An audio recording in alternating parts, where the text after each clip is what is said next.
couldn't get nowhere, so he was going to go in the hallway and put mattresses on both sides. He said he already had them up, but that was it. And that's all I know. I hadn't heard nothing from him since. And obviously you've been calling him and nothing, so. Right.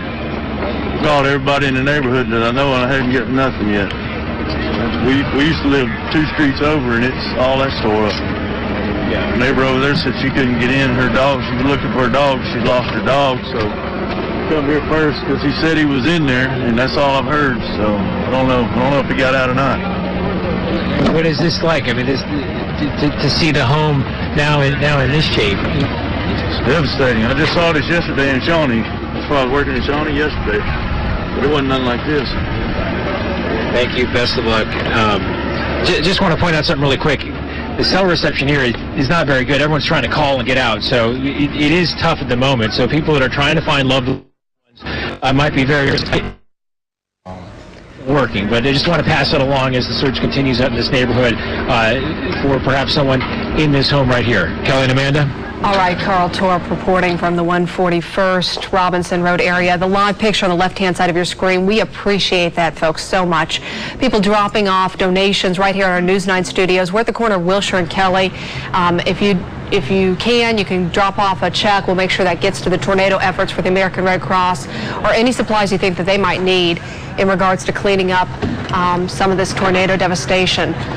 We're just getting word also, more police confirming that there are 400 kids at Westmore High School, and they're waiting on their parents to get them. This is the problem, that even though these people and these kids are okay, the roads are just slammed with people, and they can't make their way to the school. We have power lines down, power poles down. There's devastation and destruction everywhere. So the kids, everything we're hearing, they're safe, they're there, but they don't have any way to get out. So we'll keep on top of that situation here.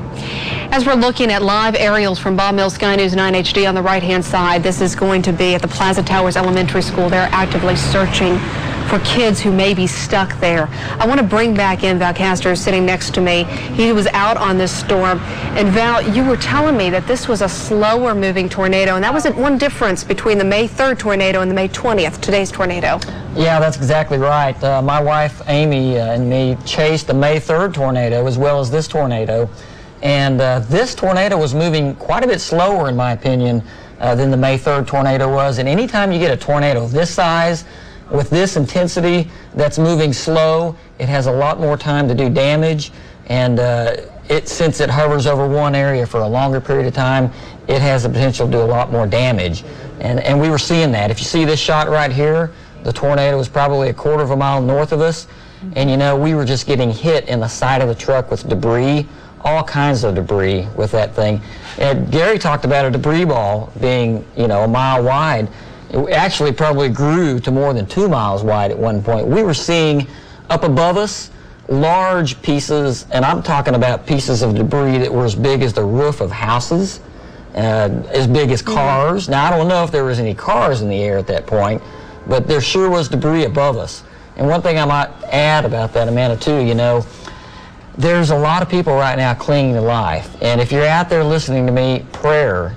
We need people to pray for those people right now. That's probably the best thing we can do, along with the donations and bringing the articles in to help, is to pray, because there's a lot of people out there right now clinging to life. That is so true. And also pray for the search and rescuers as they are going through there and looking for those people who still might be trapped. Right.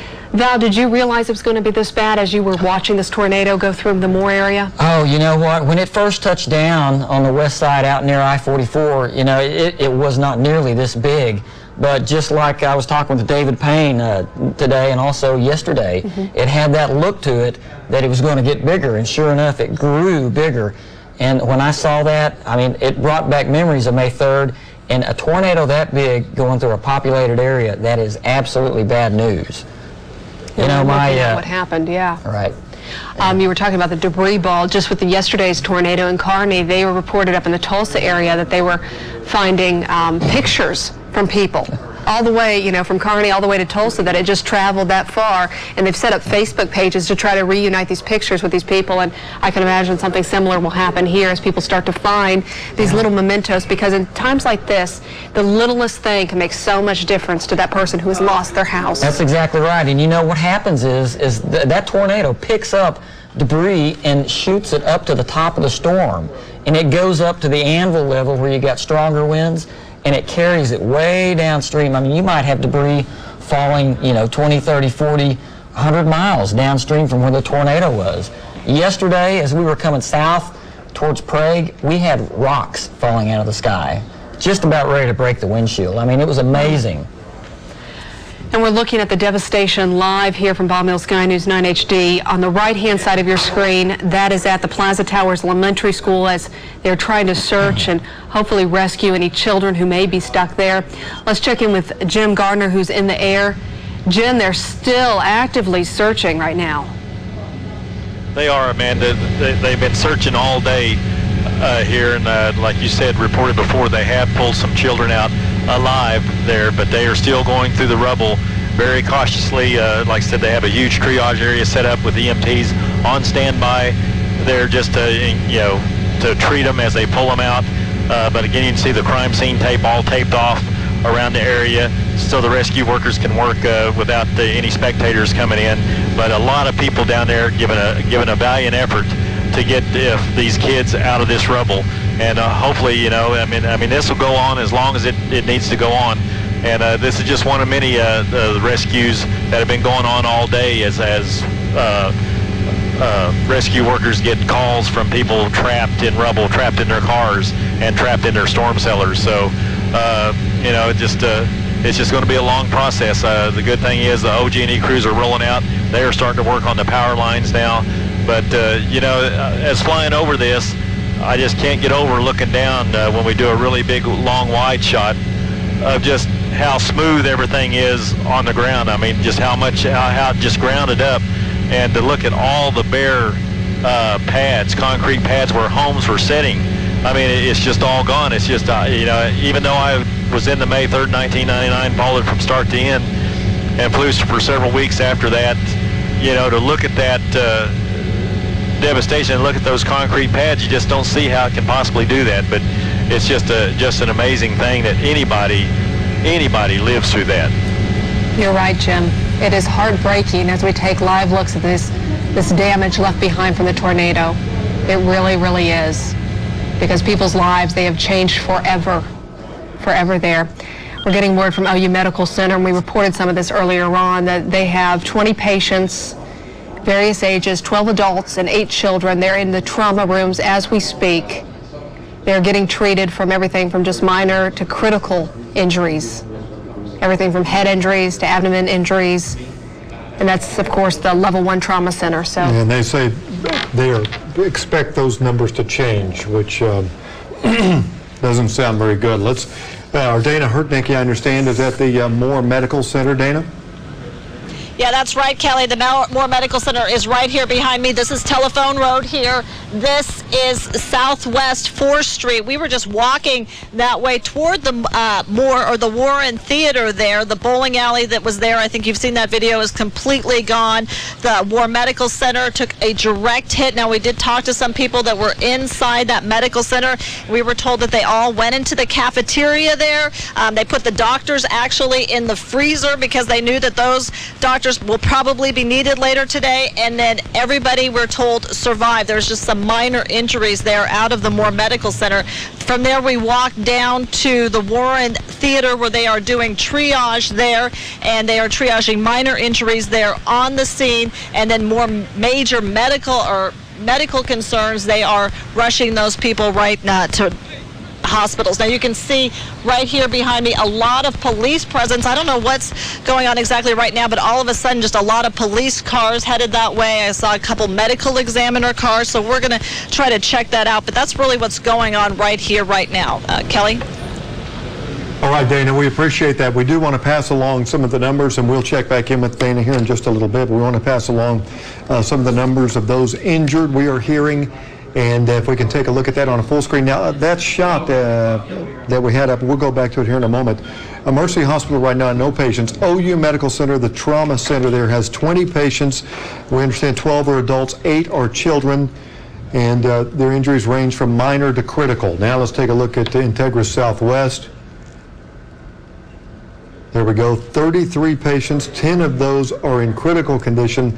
10 in serious condition, 12 fair to good condition, and 1 child whose condition is not determined. We also know there are 3 children at Integra Southwest, and a 91-year-old is the oldest victim that is being treated there at Integra Southwest. These numbers are going to change. Our most serious concern right now is with an elementary school where they are still looking for children. Plaza Towers Elementary School, which took a direct hit, and I believe that that's Plaza Towers in our shot there on the left. It sure is. Right now is probably a good time to tell you that we are taking donations here at our News 9 studios. We're at the corner of Wilshire and Kelly, and this is just one way that we can help out. You're looking at a live picture on the left-hand side of your screen. This is just outside our studios, and we just want to thank you for everybody who so far has dropped off either money or the needed items. I'll just run down the list of things that we know they're going to need, and we'll make sure they get to the area. We're talking about shovels, gloves, boots, toiletries, power bars to keep them going, sunscreen, trash bags, dust masks, and definitely cash. And if you're at home right now, you can text 32333, text the word food, and that will give a $10 storm donation to the storm relief efforts there in the Moore area, and that will just be deducted from your cell phone bill. So that's just a few ways that we can help our fellow Oklahomans and do a little something, because it's at a point like this where it's easy to feel so helpless when we look at the images on the right-hand side of the screen as the rescuers are feverishly working to try to rescue any children who may be inside that school. And Rich, if you can push in a little bit so we can see a little bit, I know that you are on a restricted airspace and they're way up right now, and that shot is giving us a good look at it.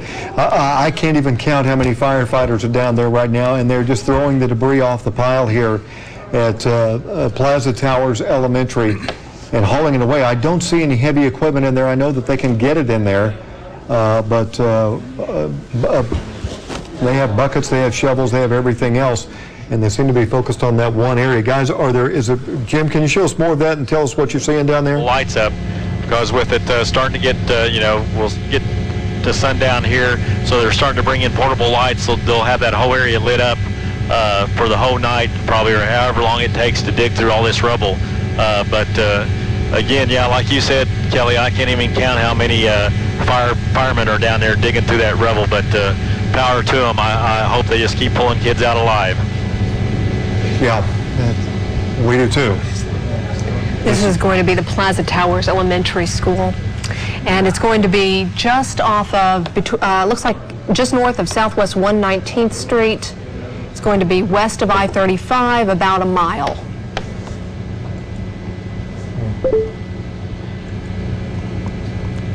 And just to update too, I heard that they're possibly going to go down and open up the H.E. Bailey Spur there right at the Newcastle, where it splits off there from 44 to the H.E. Bailey. I heard that they were headed down that way, possibly to get that back open just now, Kelly and Amanda. Well, that'll help traffic a little bit. I assume I-35 is still shut down through the Moore area. Jim, I don't know if you can take a look over that way or not and tell. All right, let us swing over there. Rich, come back to your left.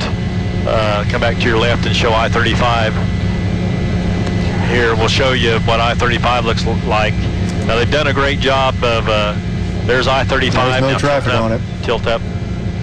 And you'll see right there, they're taking them off at Indian Meridian right there. You can see traffic in the northbound lanes of I-35 getting off on Indian Meridian. Yeah, that's Indian Hills Road. That goes over Road. to Sooner. And Sooner, of course, I can tell you, Sooner from Indian Meridian is backed up coming southbound from about where Indian Meridian is, all the way back into Dale City area, all up through there. So traffic is just inundating all the roads around here. But you can see I-35 closed down at Indian Hills Road, Indian Hills, and I-35 coming northbound. I don't know. I've never flown up north. I haven't seen where it's shut down coming southbound, Kelly, but you probably have that information. Yeah, I think it's, Jim, I'm guessing it's up around, it's not at 89th. We'll find it and give that information, but nonetheless, the I-35 to the Moore area is shut down, folks. And this is Plaza Towers. Let's get an update real quickly from Michael Armstrong on what's going on with the weather now. Okay, we have a severe thunderstorm warning now in effect for Oklahoma County. A brand new thunderstorm going up right over downtown, actually. The core has gotten very, very large quickly. We still have thunderstorms with potential for tornadoes in southern parts of Oklahoma at this time, but as we come in here again into central Oklahoma, right into the metro, notice from Jones, it's kind of a line of storms that runs from Jones back into northeast Oklahoma City, just south of the television station. So at the zoo and then down toward the state capitol, just north of downtown, actually over downtown, and OCU, back to the fairgrounds. So that's really the western extent of it at this time. We might take a look on tower cam here for just a moment, and you'll see this is a very intense looking core to the south. There it is, and there may be some fairly large hail in this as well. If somebody could take that tower cam and just swing it slowly to the west, Matt, that would be great. If you could take tower cam and just slowly move it to the west. It's a very, very intense core. So a new severe thunderstorm warning again here for the Oklahoma City area. This is the last thing we want to hear, honestly, with everything that's going on. Look how dark the core is. Very intense, just south of the station. And the movement on this has been generally kind of to the east-northeast. It's just really blown up over the last couple of radar scans, so we don't have a whole lot of motion on this yet. Kelly, what? And could this thing develop into? Well, the air's a lot more stable right now. I just looked at that because I guess the point of my question I'm asking you, could this thing go tornadic? Right. Yeah. At this point, it looks unlikely because we're fairly stable at the surface right now. Temperatures are in the low 70s. When these storms went up earlier, it was in the 80s. Okay. So it's a big difference right now in terms of how much atmospheric instability these have to work with. But listen, right now, we're not going to count anything out. So we're going to watch this very, very closely at this point, particularly the area that would be down toward the Dell facility, State Fairgrounds, I-40 and I-44, back northwest of Lillard Park.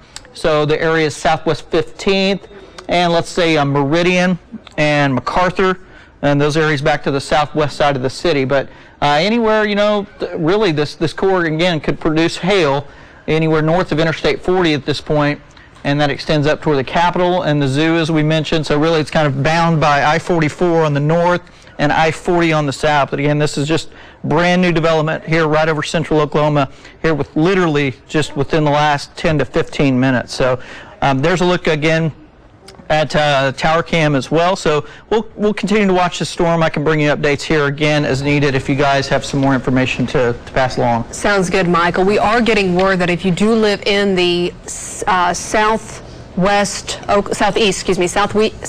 Oklahoma City area, to stop using your water. Officials say Draper Water Treatment Plant in Oklahoma City was knocked offline because of this tornado.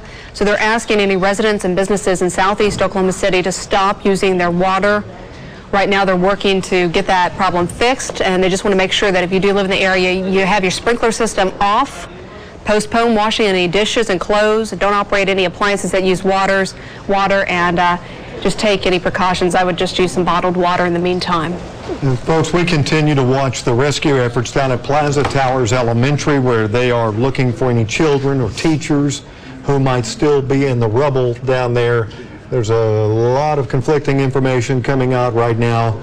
Obviously there are rescue efforts underway, and as we get information that we can verify, we'll pass it along to you. But it's a serious situation down there, and they have a lot of debris to go through what was once that school. It is, and we're going to stay on top of this because obviously our hearts are just with this story, because we know children were here at the time the tornado went through the Plaza Towers Elementary School, and we know right now they believe that children are still there, so they're actively searching for the kids. Our Abby Broyles is live at the State Emergency Management Center, and we want to get an update from Abby right now. Abby?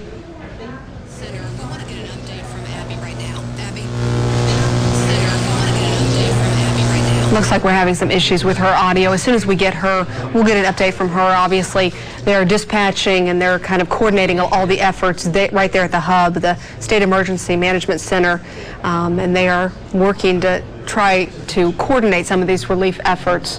In about 40 minutes or so, we're going to hear from a press conference between the city of Moore and Oklahoma City. They're going to hold a joint conference. The left-hand side of your screen, you're looking inside the State Emergency Management Center right there, and if Abby can hear us, let's go ahead and check back in with her. Abby? Okay, it looks like we'll still work on getting a connection with Abby. In the meantime, the right-hand side of your screen is the big story right now. One of the stories coming out of the Moore area, and you are looking at a massive search and recovery rescue operation going on right now. Listening to more scanners, and they are calling for heavy equipment over here at Plaza Towers Elementary School. They're asking for more lights. They don't want you to bring it down, folks. They have the equipment they need. They're just asking for it to be brought from the command post. They don't really want any volunteers. They can't handle more people in the Moore area, but they need some, they're going to set up some lights over here in this area, and they're asking for canteen services for 45 to 50 people down there. Those are the people who are working through the rubble there, trying to find any survivors. So this search could be going on for quite a while. The Associated Press reporting about an hour ago that several children were pulled out of the rubble alive at the Plaza Towers Elementary School there in Moore. So we do know that there is hope. Several children were pulled out alive there at the elementary school. So again, we'll continue to monitor that right now as they are searching for more survivors. Let's go to Adriana Ibashinsky, who is standing by right now. And Adriana, where are you? Kelly, we're still at Telephone Road and Southwest 4th Street. I'm just giving you another angle. Over here is a strip mall, and you can see all of those windows there got shattered as the power lines that were all twisted in that debris cloud went plowing through this strip mall. I mean, every single window in there is smashed through. No one is in there, of course, but we do have some, law enforcement officers here to prevent looting. Now, over there is the overpass to I-35. You can see people are actually walking across the overpass, heading into and out of this area. And you can see entire trees have been sheared off. We have siding up in the power poles. Again, we're going to do a flip around here. It's just horrible. It's like a war zone. Okay, again, here is where the Moore Medical Center is behind me. There is damage, but all the people that were in there were able to get out. There was also the daycare, the Agape daycare that was back there. All the kids, the teachers that were there, they were able to get out as well. But as you see, more people have gathered here now that folks have left work and have come out here, many of them just to help. They want to see what they can do to help, whether it is to lend assistance cutting down these power lines, which have been slowly falling down at this intersection. People are trying to see if a lot of nurses have come up here to see if they can help at the triage about 4 blocks down. But you can see we've got a debris field everywhere we step. We really have to be careful. So I sometimes see people walking barefoot or in flip-flops, and I'm really concerned because while a lot of these power lines are not live, you never know if one might flare up. But it's just dangerous out here. I mean, homes right behind us, I went and took a look over there, and the homes there have a lot of debris, a lot of trees down, but their homes are still standing. But right behind that 7-Eleven, all those homes there, they're gone. Now, I did talk to a family that lives in a house just up the street.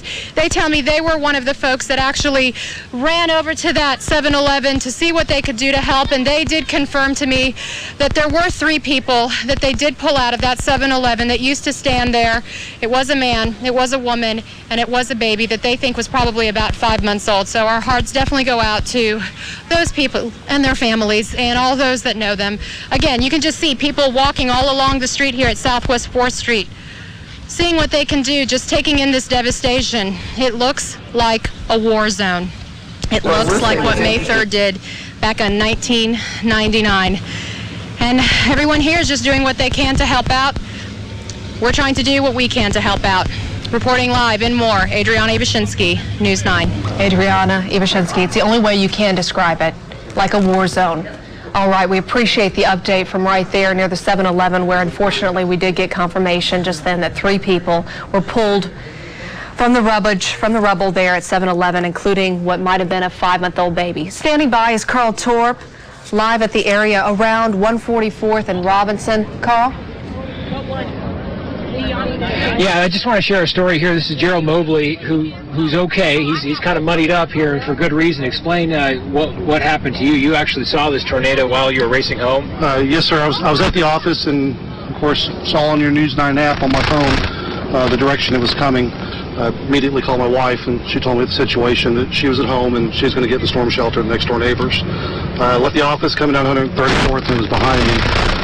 Luckily enough, got home in time and got most of the animals in the shelter, but when the tornado hit, such force that it literally sucked water through the walls of the concrete walls below the ground. That's how you got so muddy, basically. Yes. Yeah. I mean, it shot out the walls like a syringe shooting muddy water out through the solid concrete walls. I don't know what this registered, but it's something that will be embedded in me. I won't forget it. How many people inside that shelter? There was 2. But It looks like we're having some audio issues there. And It's kind of breaking up on you, Carl. We'll check back in momentarily, but is that the school right there? That is the school. This is Plaza Towers. I want to bring in David Payne because he was tracking this storm right as it went by that school. David, did you know it was as bad as it is when you look at these images? Yeah, you know, if I told you it wasn't as bad, I'd be lying to you. I knew it was bad. I knew it was going to be really bad when it set down east of Newcastle. The shape of the tornado, when it came down, it was fairly narrow, but it was very, very violent.